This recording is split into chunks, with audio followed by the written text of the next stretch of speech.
The Perfect Luna Part 3. It did not take her long to get to her most favorite place in the world, the Silver Mirror Lake. This was the only place where Rhiannon could be alone. Far enough from the packhouse and close to the borders of the pack, it was safe since they did not have any rogue attacks in that area. One pack away from here was the Lycan's territory, and it was rumored that the Lycan King's residence was also someplace close. No one was foolish enough to enter these lands in check, though. So, Rhea did not think twice when she stopped by the edge of the lake, naked, and jumped into the water. It was cold, but at the same time, it was exactly what she needed to calm herself down, embracing the dark night with only the full moon shining upon her, causing crystals of water to sparkle on her skin. She soon felt an unknown presence. It was powerful and dominating, yet did not belong to her husband and made her alert at once. Pretending that nothing had happened, Rhea carefully looked around, and her eyes caught the figure of a huge wolf on a hill on the other side of the lake. He was dark, probably black, though his eyes were shining golden. It was a bad sign. Very bad, indeed. Rhiannon decided not to risk it and slipped underwater, aiming for the shore as quickly as she could and running for her life. A loud howl followed her. She was back in her safe territory in no time. Luckily, her clothes were right where she had left them. She pulled on her dress and tried to do the zipper at the back, but her fingers were not reaching it. "Let me help." Two hands touched her back as Beta Ash helped her with her little problem. Rhea wondered if he had been there the whole time. It did not matter in the long run. Werewolves were used to naked bodies. It wasn't the first time he had seen her without clothes. It wouldn't be the last. Probably. "What are you doing here?" she asked the man, turning to face him. "I've been waiting for you," he said with an unreadable expression on his face. "Found your clothes and assumed you were on a run. Why didn't you shift?" "I did," she lied without blinking. If anyone knew she couldn't shift, her fate would be sealed sooner rather than later. She couldn't afford that. Rhea knew that she needed time. But that's not important. She decided to quickly change the subject. There was an intruder at the Silver Lake. "Send wolves to check it out."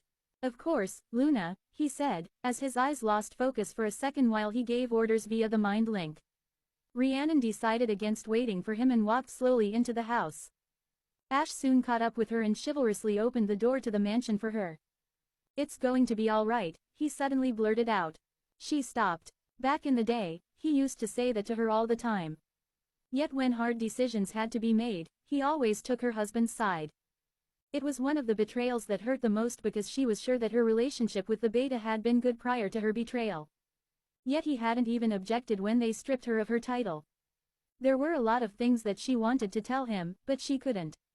So, she just placed her delicate hand on his broad shoulder and looked him in the eye, smiling sadly. "You knew, didn't you?" His expression changed as if a flash of lightning hit him, and his lips parted slightly. "Yes, Luna," he confessed, darting his eyes to the ground. "It's okay," she patted him, "I understand. You can't go against your alpha's command." "If I could," he started to speak, but she placed her finger to his mouth, making a shushing sound. "Doesn't matter," she shrugged her shoulders, "at least I will always have your support, Ash." "Right. Always, Luna." His breathing became heavy, and Rhea tilted her head, watching him. This was an interesting development. Why was he reacting like that?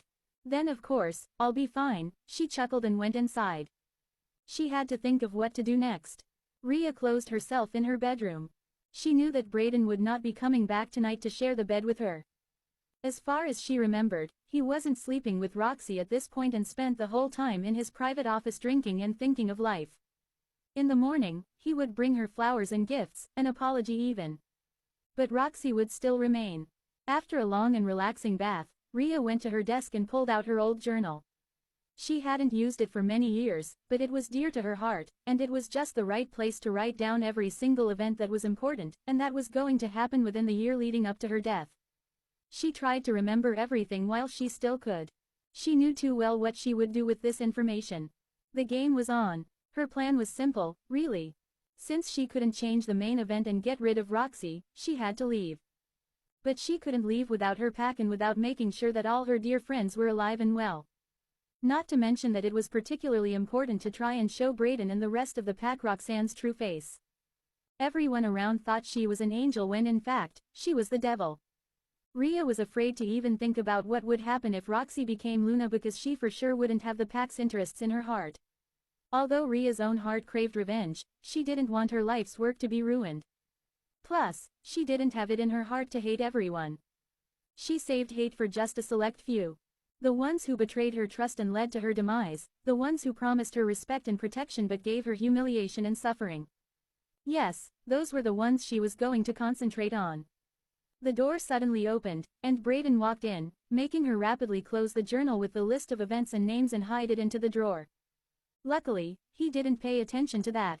Guilt was all over his face, and while Ria wanted to roll her eyes, she held herself back. She couldn't give herself away. This event had not happened prior. In her past life, he didn't visit her that night. This was new, and she had to be cautious. He walked further into the room. Ash informed me that you encountered an intruder. Are you okay? This was funny. She was sitting there, clearly looking well and in one piece.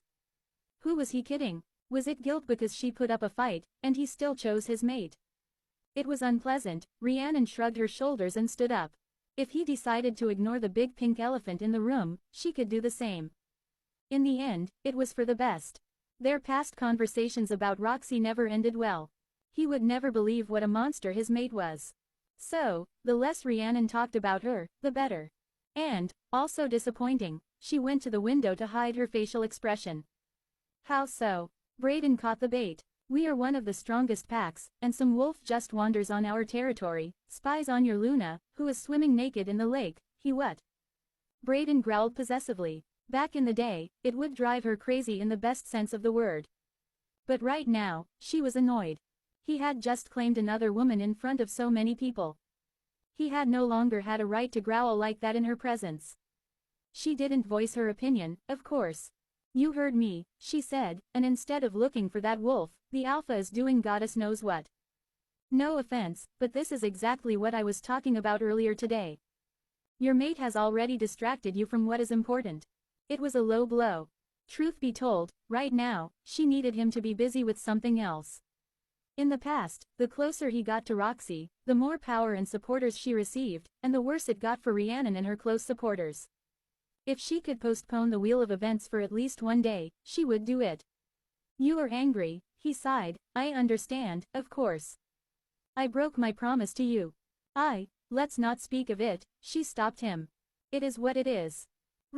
Baby, he nibbled on her neck, right where he marked her years ago, bonding their wolves forever and acknowledging her as his chosen mate.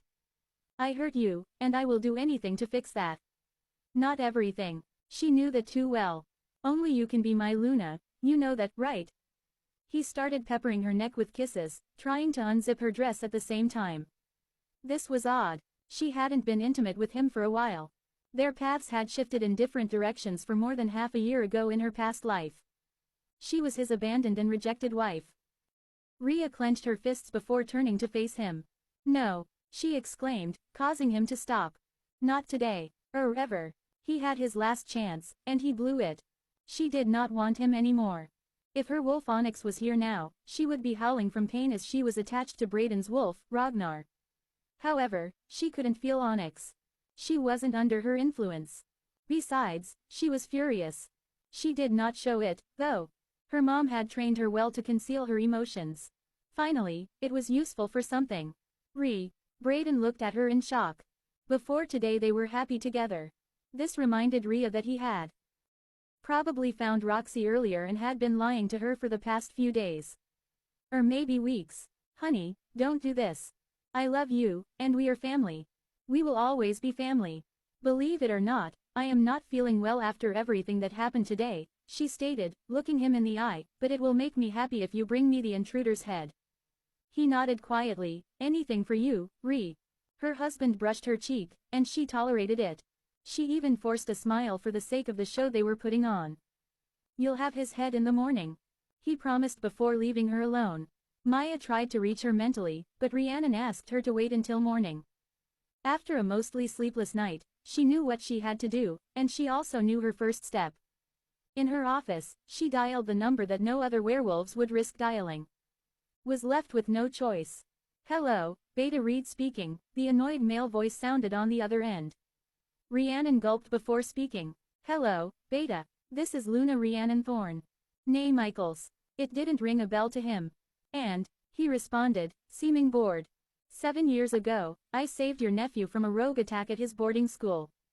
Back then, you gave me this number and told me that you owed me one. The Lycan paused before answering her. And I guess you are calling to collect. He chuckled. Here I thought that there were selfless people in this world, I wouldn't ask if lives did not depend on it, she interrupted him. Lycans were hard to get in touch with. Mingling with regular werewolves was a rare exception. Although at times they attended elite boarding schools for shifters. That's when Ria's luck was on her side. Fine, the man agreed, what do you want then? I need to speak to the Lycan Alpha King, Rhiannon said firmly.